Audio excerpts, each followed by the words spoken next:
Hi, thank you for joining us on Inspiring You with Sylvia Yu. I'm very honored to introduce my guest today, my dear friend Ben Ibrahim. He is the CEO and the host of Great People TV, and I occasionally co-host on his show when the opportunity arises.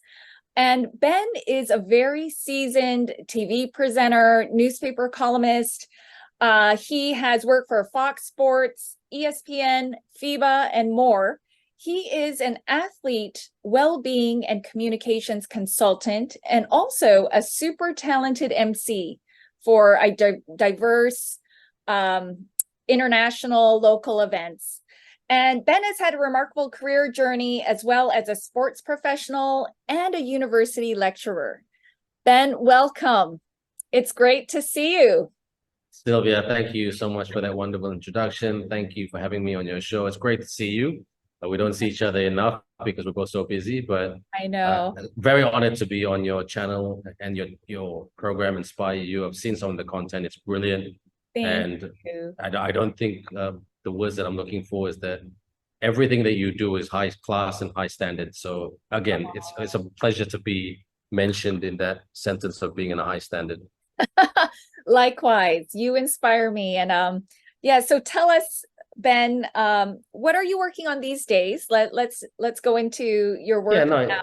just on, thank you so much for that. Just elaborate further what you were saying earlier and in the introduction of myself, I'm a person who's worked in the TV space as mainly as a presenter in front of the camera for the longest time since 2005 when I accidentally got into it.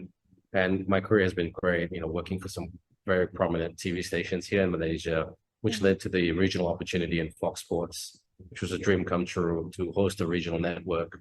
However, after that, the last dance on full-time TV in 2016, 2017 with Fox, I came back because I was a father and I hit the bucket list because my bucket list was to present on an international network, which I did. But when you become a father, things change, your motivations change. You want to be more at home. You don't want that high lifestyle anymore, going to event, hosting shows until 2 o'clock in the morning, being in other countries. It may sound really, really sexy and cool, but when you're a father, the only thing sexy and cool is being at home with your loved ones. So that's what I wanted. And ever since 2017, I still do TV as a freelance gig. And the work does come every couple of months, or events come every so often. It was quite bad during the pandemic, but it's a lot better now. So I'm working more as a consultant now to relative clients. I'm a communications consultant to Growing Australia. In Australia, I do the job remotely from Malaysia.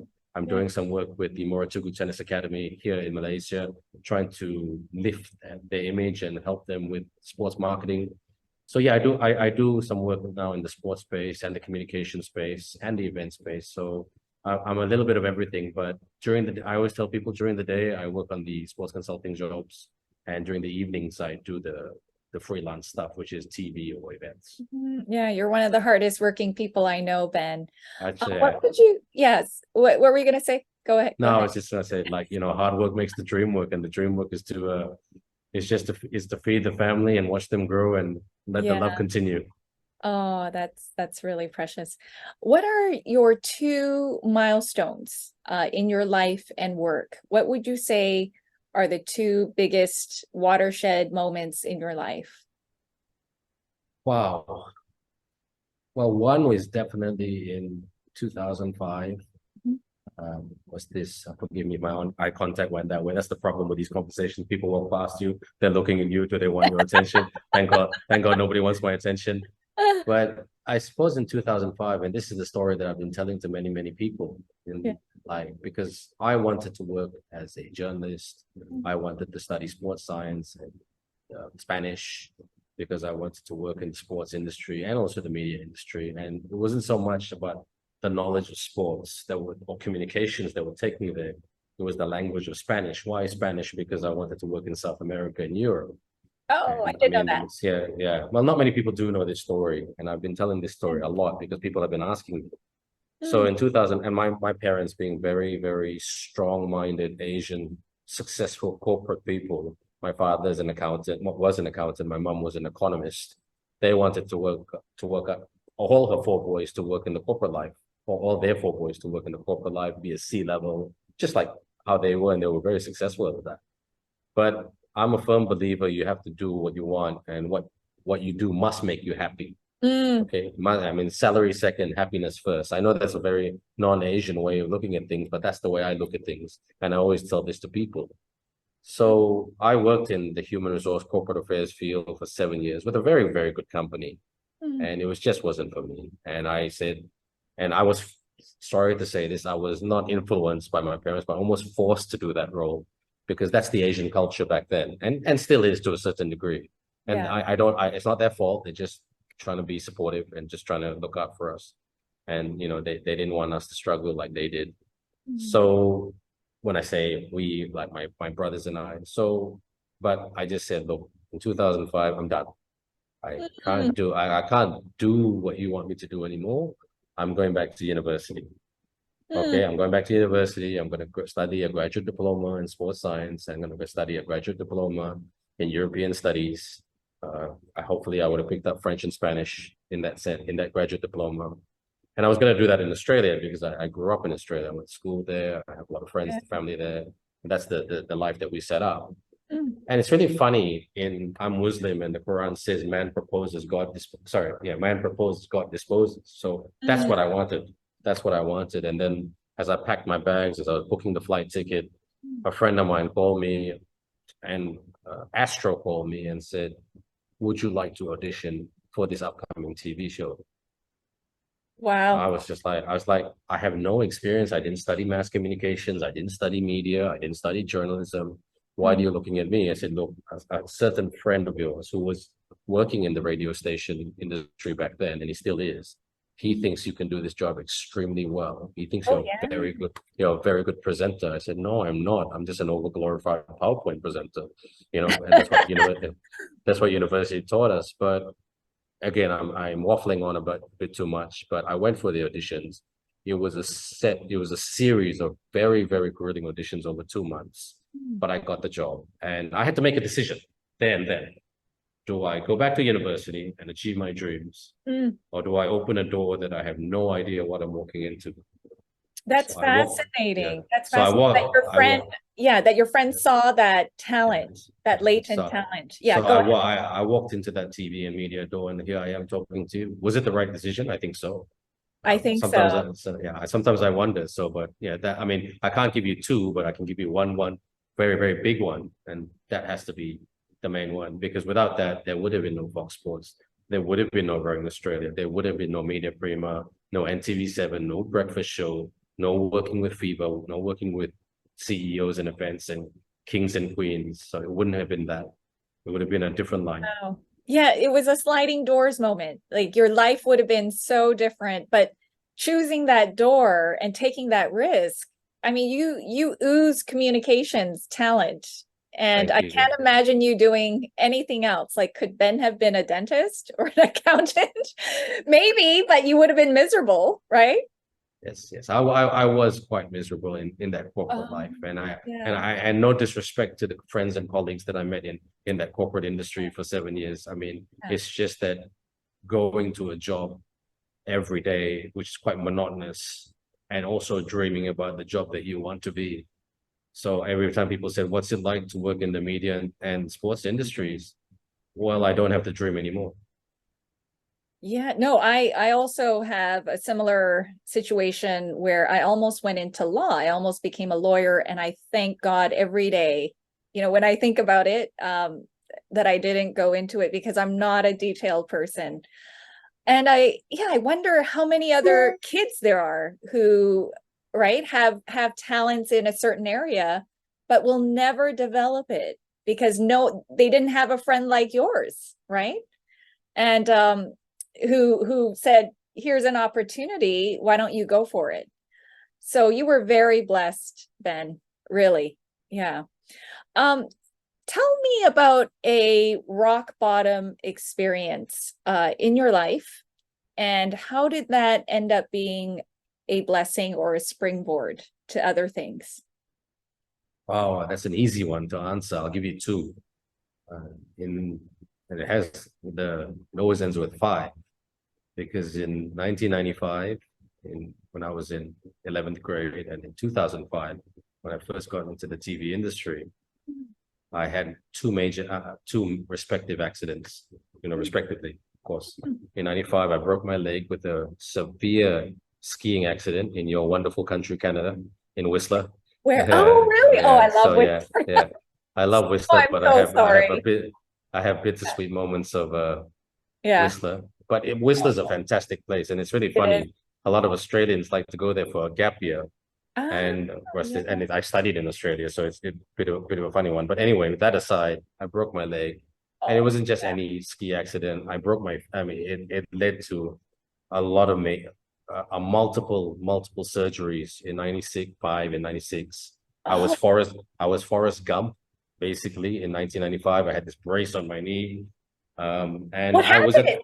What happened? I just fell and I broke my femur. So my left leg is slightly shorter than my right. So that's why I limp when I walk sometimes. I tell people I was a Navy SEAL as a joke, just to make them laugh. And the joke that I have with people is that how far can they believe that story when I went to save refugees in Rwanda once upon a time, probably watching the movie Black Hawk Down too much, if you remember that. So all blacked out Hawk Downs aside and all Navy SEALs aside, yeah, that was my first. I couldn't walk. I was depressed. I was down. That led to a number of other depressions, and it was a pivotal time, high school. And you know what high school students are like? They're quite mean. They're quite rough. They're quite tough. They don't give you tough love.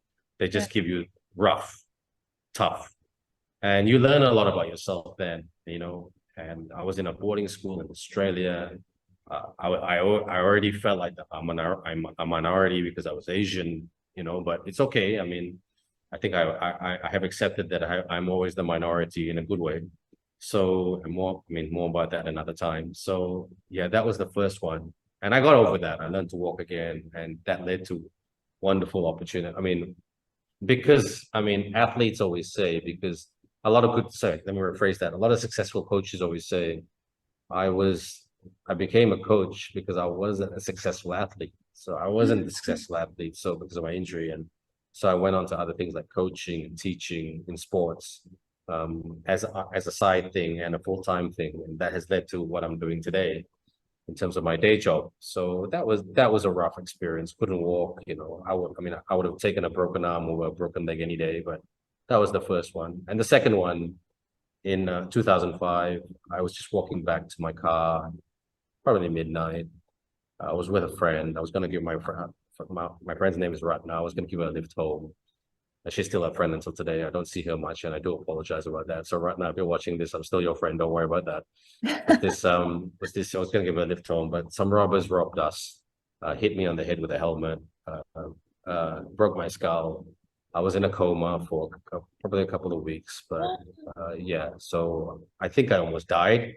I think so. And yeah, I was 26, not married, which was probably a good thing. It was this, and just that whole year, 2005, 2006, was just about really, really getting my confidence back as a person, not getting shakes when I go to car parks.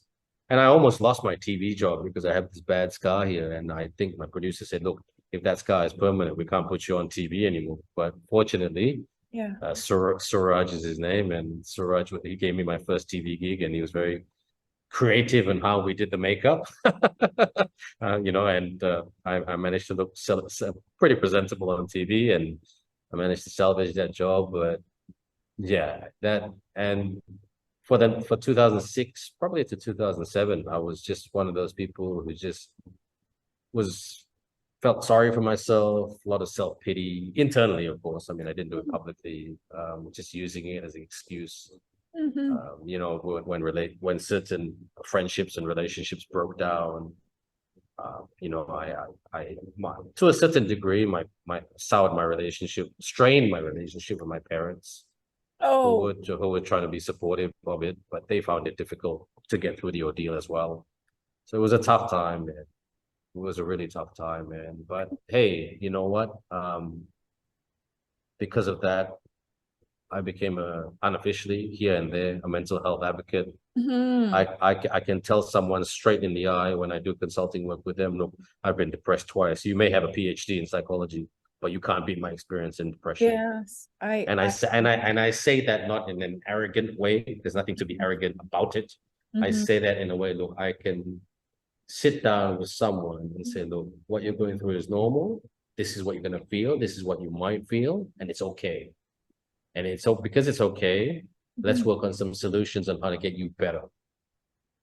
Can And you unpack that? What do you say? This is what you're going to, these are the signs. This is I don't like to say these are the signs because I sound like a doctor, you know, and I don't want to be a doctor. And I'm a believer that in depression and when you suffer from mental health, that you don't need someone telling you that you're feeling this way. You just need to use your biggest muscle on your head, which is your ears, and listen. But what, you know, like smoke is a signal there's a fire. What do you say to people when you can tell there's a struggle with depression and a mental health? Although usually most of these people can't they struggle to look at you in the eye. They look at the ground a lot, especially they're younger, you know, the communication is slurred. And you can just tell from their body language when you say, hey, how you doing? You okay? Which is my favorite saying, how you doing? You know, and when they say good, when they say, oh yeah, I'm great, or I'm good, you know, you can usually tell whether someone is just feeling good or not. Yep. So is it because of the stigma in Asian culture that you find there's more challenge to bring this up with people? There's a little bit of that, but it's also really depends on how someone was brought up. And just that as well. Yeah. So Ben, how did you overcome the sadness or, you know, the depression that you were going through? good question. I after a bit of neglect and a bit of this and a bit of that, I went to see someone, which is probably then and a very un-Asian thing to do. Don't forget, this is 2006, 2005. It was quite a while ago, almost 18 years ago, even though social media was coming on the horizon. Yeah, I went to see someone, wonderful lady. She helped a lot just in terms of giving me some tips and tools on how to go about it. I'm a good communicator, so that helps. So, yeah, I mean, sharing is not a problem. Unfortunately, she left the country, and I remember what she said to me, which was the biggest problem of the psychology industry at that time. She said to me, she was a Malaysian Indian lady, and I think her husband was from the West. So she was going to Sydney to get married. And then she said, look, I can't keep working in this environment where I'm scratching for patients. She needs to work in a culture which is a bit more open, and children are a lot more, and adults are a lot more, and parents are a lot more forward. So she left, unfortunately, but she gave me the basic tools on what to work with and how to work with. And after that, it was just time, Sylvia. Time, you know, perspective. I like to reflect. I really like to reflect, you know, and yeah, and crying is a good thing. I think that's the best thing I ever did was to cry. Wow. I just cried a lot, and it was just it was really good. It was really, really good just to cry, and it was okay. It was okay. And yeah, it was I could write literally a whole book about it, no pun intended. And you're planning on it? It's in the works, but yeah, that's just reflection, constantly looking at oneself. I learned a term not too quite some time back. It's a two words which are very prevalent in sport and corporate culture. It's called a growth mindset. You know, and it may sound cliche and motivational, but it's not. If you have a growth mindset that can critically reflect on yourself and say, hey, I need some help. Hey, I made some mistakes, and I'm going to own up to that mistakes. I think it's a good thing. So I think if you can start the conversation there and then have that conversation with someone else, you're going to be fine. If you're the type of person that just blames everybody else 24/7, you're not going to go anywhere. So Ben, you said something that was interesting. You said you cried. You just let yourself cry. And can you describe that process? Do you mean that you were holding back the tears all along or your whole life? And as a man, I mean, is it more challenging to cry? Not really. It's a good question as well. Not really. Just, when you open up and you talk and it just all comes out because you're holding back. Because also, as a TV presenter, you're also trying to put on a good facade Yeah. that you're okay and everything's okay. That's why us TV presenters are a fairly loony mob. So we try to pretend that everything is kumbaya, but it's not really. So yeah, so probably I stopped singing kumbaya and I said, look, I have a problem. And now I can say I had a problem. I have a problem. It's okay because I'm a mental health advocate for certain things and certain people and organizations. So it's okay. But I encourage everybody to be their own mental health advocate and say, I have a problem. And if you start slowly talking about it or explaining it, the tears will come out. And that tears is probably a deposit of emotions here that needs to come out. That needs to come out. And and I could, again, I'm sorry if I'm not explaining it simply, but that's what it is. That's very profound. I think we underestimate how healing tears can be, how healing crying can be, and even talking about it with a safe person.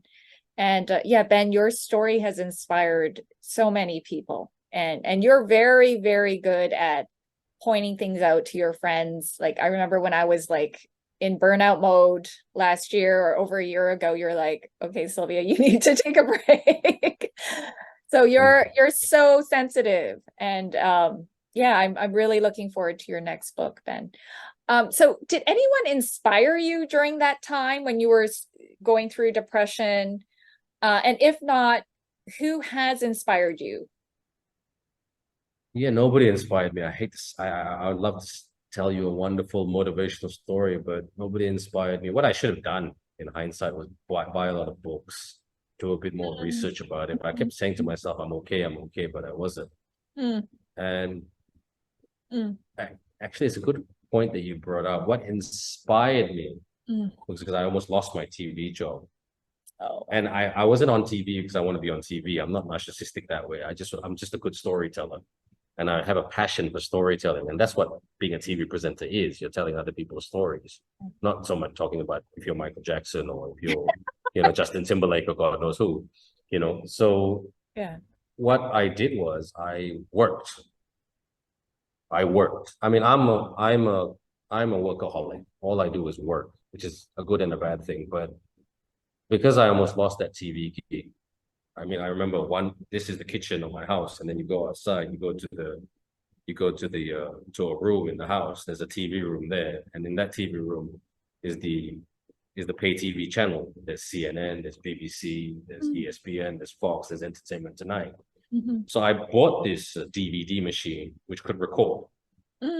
Okay, so when I got back from work, I would watch for 3 hours straight every day.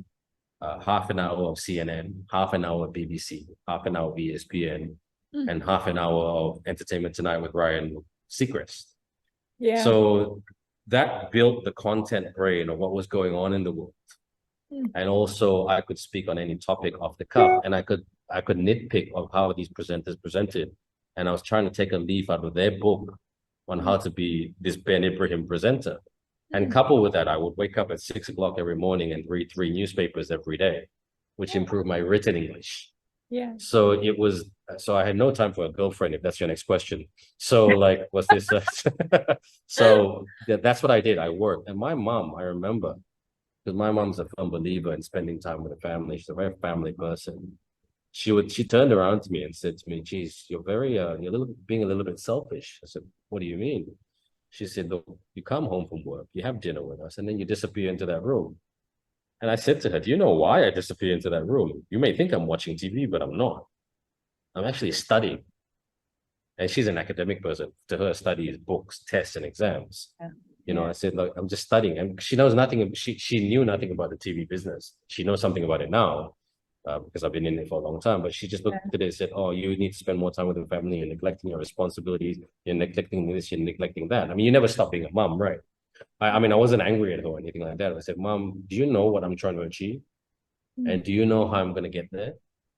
And then she couldn't really answer the question because she doesn't know anything about the industry. So I said, that's what I'm doing. I'm working towards that. And my mom and dad were my biggest critiques of my presenting style. Every time I came home, when I was doing the breakfast show, which was one of my first junior shows for NTV7 back then, you know, they come back and they'll say at the dinner table we'd eat and they say, and then they'll say, how's your day? I said, yeah, pretty good. I said, I said, we watched your show today. I said, yeah, great. How was I? Oh, you were terrible. And I said to them, I was terrible. I said, yeah. I said, you don't present like CNN people. You don't present like, because to them, the ultimate presenter are those CNN mobs, you know, and you don't present like this. You don't present like that. And back then there was no Jimmy Kimmel, you know, so I was like, oh, okay. I said, that's your style. Yeah. He said, you're tense, you're this, you're that, you're this. I said, well, it does take a bit of time. And then they would completely crack it at me and say, oh, don't get so sensitive. This is why we don't like talking to you. I said, okay, all right, no worries. Okay, no worries. Yeah. So does that make sense? You know, so these are the kind of demons that you battle. And I think these are the type of demons TV presenters battle all the time. Yeah. And but like I said it before, you act like everything's okay. Yeah. So yeah, and I thought it was like personal. I thought it was their way of them trying to talk me out of the industry. But 3 years later, sorry, just the side topic of it. Yeah. But 3 years later, they said to me, "Hey, you're very good." I said, and I turned around to them both. They said, "Are you drunk?" And then they said, "No, you're really good." And they said, I said, "Okay, I'll take the comment from you. It has to be relatively objective if it comes from you, because hardly any. I never got any nice comments from you when I started my TV career. So, but I credit that to the work that I did. And to answer your question, who was my inspiration? Okay, it was Steve Dawson on Foxsports, Gita Gurumurthy on BBC. I think it was Anthony Stevens or Rosemary Church from CNN. Ryan Seacrest from the E News show, Ashton Gorse. I was trying to copy Suhaimi Sulaiman from Astro Awani. You know, I was trying to copy their styles, and I'm sure they made sacrifices to be in front of the camera. Even though I don't know them personally then, I know some of them now. You know, that was the TV screen, and them being on the TV screen was my inspiration, because I was trying to beat them. So I could have a long career in the television business. I'm so glad you came to conclude that being yourself is the best thing you can do, right? Being who you are. We can't copy or imitate anyone else, because that would be a second-rate version. So I'm thrilled for you, Ben, because you are in a stage of life where you're very comfortable in your own skin. You don't give a hoot what others say. You'll tell people about your bouts with depression, and I admire that. And I understand about the Asian style of parenting. Like when I first started in TV, my mom and my aunt, whenever I would appear on TV, they would call each other and critique what I was wearing, tell me, okay, your eyeshadow was too dark yesterday. You need to lighten up that eyeshadow, or you need to do this or that, do this or that. And there were no positive affirmations, because that's sometimes the Asian way, right? They love us so much that they're going to point out what we need to improve. So yeah, I could very much relate to that, Ben. So lastly, your rock bottom experience turned out to be, I think, one of the best things to happen to you, besides your lovely wife, your 2 kids. Can you tell us more, and any words of advice at the end that you can share with those who are watching? I can sum up a few points. And I was just thinking about it as I was walking up the stairs to this room for this discussion, or for this episode. I'm a firm believer that you can never, or you should never put someone in a position they don't want to be. I'll always ask someone when they do some work for me as a consultant or as a producer or whatever, I say, look, do you want to do it? Not can you do it, do you want to do it? Let's start there. If you don't want to do it, let's end the conversation there. Okay, so you should never put a person in a position they don't want to be in. Okay, so that's step one.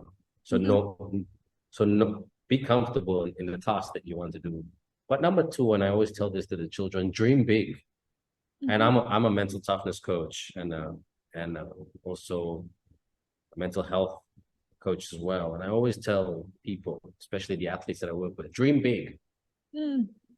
Dream big. I said, what's your dream? Oh, I don't know. I said, okay, I want you to write down what you want to, like what I said, in terms of sports, just write down, I want to win an Olympic gold medal.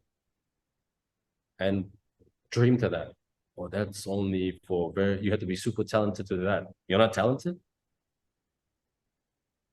I don't know. I said, you don't want to be talented? So I mean, look, I once upon a time aspired to become an Olympic rower because rowing was my sport. And I wanted to win an Olympic gold medal at the Athens 2004 Olympics, but it didn't happen. But it's okay. Because I tried, because I gave it everything I got. Yeah. I mean, and an Olympian or a TV presenter or a CEO or an entrepreneur or a teacher, they will make I'm sorry to use the cliche word, but they will make those sacrifices and the things that need to be done at the expense of socializing at cafes or going for a movie or going to a birthday party to make that dream happen. So I'm a firm believer, dreams should come true. Yeah. And if it doesn't, it's okay. So like, it's really funny that I said Forrest Gump, because Sally Field, I don't know if you remember her in that movie. She said, I mean, she said a very famous saying in that when Tom Hanks asked Sally Field, he said, "Mama, what's the meaning of life?" And then he would say, and then she said, "Oh, Forrest, I can't tell you that. Life is like a box of chocolates. You never know what you're gonna get." But 20 years on, because that movie came up in 1994 and Tom Hanks won an Academy Award for that. And I was interviewed some years ago. I said, look, Sally Field or Mama was correct. Life is a box of chocolates. You never know what you're going to get. But I always say, choose those chocolates that you want in your life. And those chocolates are the dreams that you have. And there's no wrong dream. There's no right dream. So bottom line, choose those chocolates. I love that. And your journey is so fascinating, Ben. Thank you so much for inspiring us. That good things can come out of, sad or hard situations that we overcome. But the key is overcoming them. And also, I agree with you on the sacrificial spirit, that in order to reach a crazy goal or a dream, we're going to have to sacrifice something, whether it's our social life or, free time or, a hamburger, fatty food, whatever it is. But yeah, no, thank you so much for sharing with us today. Pleasure. And I look forward to having you back on the show after your book comes out. And it's great. It's great what you shared. And so I want to encourage you to connect with Ben Ibrahim on LinkedIn. And thank you for joining us today. Thank you so much, and see you next time. See you next time, Sylvia. You take care. Pleasure to be on your show. It's a fantastic content.